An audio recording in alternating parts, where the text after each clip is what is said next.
Music Keralam വിട്, ഉം. ഇന്നത്തെ കേരളം നിന്ന് കൂടുതൽ വളരാൻ പറ്റില്ല. ഇപ്പോൾ Ravindra master, Johnson master, Vidyasagar ഇവരെല്ലാവരും ചെന്നൈയിലല്ലേ? എന്തുകൊണ്ടാണ് അവർ ഇത്രയും നാൾ ചെന്നൈയിൽ, വിദ്യാജി ഓക്കെ, രവീന്ദ്ര മാസ്റ്ററും ജോൺസൺ മാസ്റ്ററൊക്കെ എന്തുകൊണ്ടാണ് ചെന്നൈയിൽ നിൽക്കുന്നത്? അവിടെയാണ് ആർട്ടിസ്റ്റും ടെക്നീഷ്യൻസും എല്ലാം ഉള്ളത്. അവിടെ ചെന്ന് ട്രൈ ചെയ്യുന്നവർ.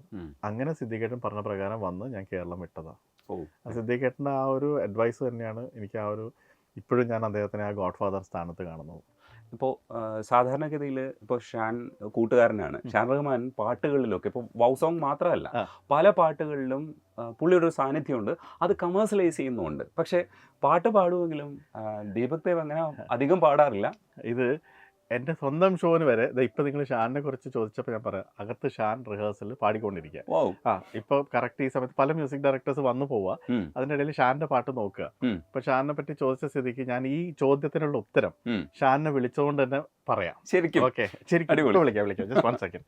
ഷാൻ, അതെ, ഒന്നും കേട്ടോ, ഒരു സെക്കൻഡ്, ഒരു ചോദ്യം എന്നോടാണ്. അതെ, സർപ്രൈസിംഗ് ആണ്. അടിപൊളി. ഇരിക്കും.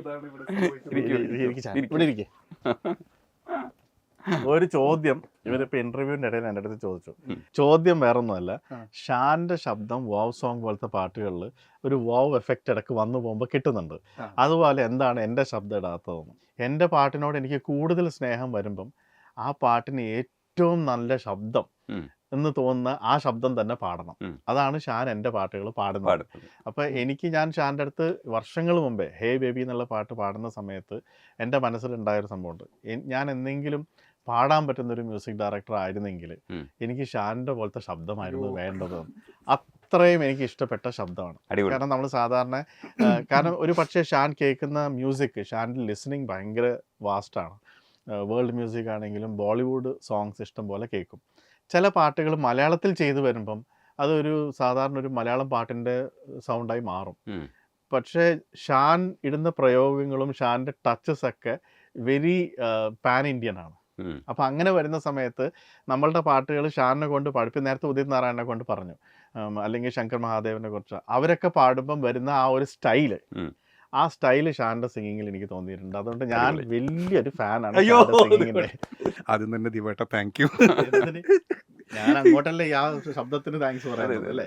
ഞാൻ എനിക്കിപ്പോഴും ഓർമ്മ, ഞാൻ പേടിച്ച് വിറച്ചാണ് ഞാൻ ചെന്നൈയിൽ പോകുന്നത് ദീപേട്ടൻ വിളിച്ചിട്ട്. ദീപേട്ടൻ ആ സമയത്ത് മലർവാടി ആർട്സ് ക്ലബ്ബ് ഇറങ്ങിയിട്ട് അതിൽ ഞാൻ പാടിയൊരു പാട്ടുണ്ട്, കാത്ത് കാത്ത് വെച്ചൊരു. അത് കേട്ടിട്ട് ആണ് ദീപകേട്ടൻ വിനീതനെ വിളിച്ചു. എന്നിട്ടാണ് ദീപേട്ടൻ എന്നെ വിളിച്ചിട്ട് ഇങ്ങനെ എടാ ഒരു പാട്ടുണ്ട്, നീ ഒന്ന് ചെന്നൈയിലേക്ക് വാ. എന്നെ ഭയങ്കരമായിട്ട് കെയർ ചെയ്തു. ഞാൻ ആദ്യം ഒരു ഹോട്ടലിൽ താമസിച്ചപ്പം ദീപേട്ടൻ അവിടെ വന്നിട്ട് ആ ഹോട്ടൽ കണ്ടിട്ട് നീ ഇവിടെ താമസിക്കണ്ട എന്നും പറഞ്ഞിട്ട് എന്നെയും കൊണ്ട് വേറൊരു ഹോട്ടലിലേക്ക് പോയി. ഞാൻ ആക്ച്വലി പോയത് ഹേ ബേബി പാടാനായിരുന്നില്ല, വേറൊരു മധുരക്കിരാവൻ പാടാനായിരുന്നു ഞാൻ പോയത്. പക്ഷെ അത് എന്നെ കൊണ്ട് എടുത്താൽ പൊങ്ങില്ല എന്നുള്ള കാര്യം ദീപകേട്ടന് മനസ്സിലായി, എനിക്ക് മനസ്സിലായി.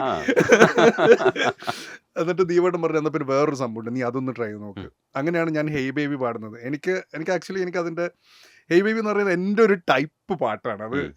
അത് എനിക്കൊന്ന് ദീപകേട്ടൻ എൻ്റെ മുമ്പിലിരുന്ന് വർക്ക് ചെയ്യുന്നത് എനിക്ക് കാണാൻ ഉള്ളൊരു ഭാഗ്യമുണ്ട്. അതെനിക്ക് ഭയങ്കര ഒരു ബ്ലെസ്സിങ് ആയിരുന്നു. ഞാനൊക്കെ ആ സമയത്ത് തുടക്കക്കാരനാണ്, പഠിച്ചു വരികയാണ്. അപ്പോൾ ദീപേട്ടൻ്റെ സ്റ്റുഡിയോയിൽ ഇരുന്നിട്ട് ആ ഒരു ഹോൾ പ്രോസസ്സ് എനിക്ക് കാണാൻ പറ്റി എന്നുള്ളത് ഒരു ഭയങ്കര വലിയൊരു ഭാഗ്യമാണ്. പിന്നെ എൻ്റെ വോയിസിൻ്റെ കാര്യം പറയുകയാണെങ്കിൽ എൻ്റെ സോങ്സിൽ എൻ്റെ വോയിസ് ഞാനത് ട്രാക്കായിട്ട് ഞാനത് പാടിയിടും. പിന്നെ അത് എൻ്റെ ഒരു കാൽക്കുലേഷൻ വെച്ചിട്ട് നോക്കുകയാണെങ്കിൽ ഒരു ഡയറക്ടേഴ്സ് അത് കേട്ട് യൂസ്ഡ് ആയിട്ട് എന്നാൽ ഇത് മതി,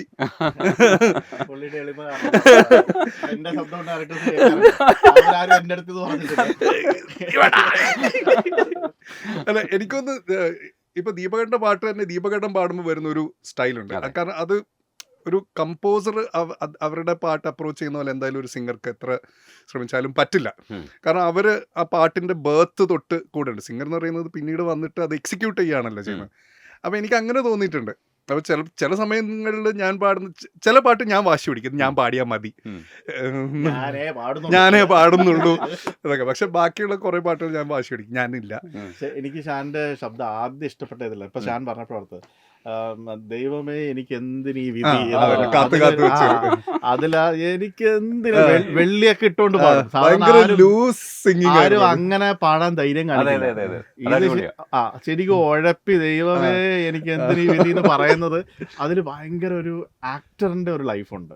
ഈ ആക്ടേഴ്സ് പാടുമ്പോൾ അവർ ആ ആക്ട് ചെയ്ത് പാടുന്നൊരു സാധനം കിട്ടില്ലേ, അതുണ്ടായിരുന്നു. അപ്പൊ എനിക്ക് മനസ്സിലായി ഇത് ഷുവർ ഷോട്ട് വിജയിക്കാനുള്ള ഒരു ശബ്ദമാണ്. ഞാനത് പാടിക്കഴിഞ്ഞിട്ട് വിനീതിനെ അയച്ചു കൊടുത്ത്, ഞാൻ പറയാ ഇതാണ് നമുക്ക് ആരെങ്കിലും കൊണ്ട് പാടി, ഇതിന് വേറെ ആരും പാടി ഇത്രയും തൊട്ടിത്തരം നീ പാടിയാലേ വരുള്ളൂ, നീ പാടിയാലേ വരുള്ളൂ എന്ന് പറഞ്ഞു. നമുക്ക് ശരി, ഇത് ഷാൻ, വിനീത്, ജേക്സ് ഇതെല്ലാം എൻ്റെ അനിയന്റെ ഒരു ഗ്യാങ് ആണ്. അതുകൊണ്ട് തന്നെയുള്ള ഒരു പ്രശ്നം എന്താന്ന് വെച്ചാൽ എൻ്റെ അനിയനെ ഞാൻ എപ്പോഴും ഇങ്ങനെ മുൾമുനയിൽ പേടിപ്പിച്ച് വെച്ചിട്ടുണ്ട്. 8 വയസ്സിന്റെ ഗ്യാപ്പ് ഉണ്ട്. അപ്പൊ ഇവന്റെ ഈ പേടി ഇവരിലേക്കൊക്കെ ട്രാൻസ്ഫർ ചെയ്ത് ദിവചേട്ടൻ വരും മര്യാദക്കാരായിരിക്കണം. അപ്പൊ ഒരാവശ്യമില്ലാണ്ട് ഈ ഓവർ പേടിച്ചിട്ടുള്ള ബഹുമാനമൊക്കെ ആയിരുന്നു അന്ന്. ഇന്നിപ്പോ അടുത്ത് കഴിഞ്ഞപ്പോ കംപ്ലീറ്റ് പോയി. പക്ഷെ അന്ന് അതായിരുന്നു കാണുന്ന സമയത്ത് ദീപചേട്ടൻ എന്ന് പറഞ്ഞിട്ടുള്ള ഒരു സംഭവമായിരുന്നു. ഈ ജെയ്ക്സും വിനീതും ഷാനും എല്ലാം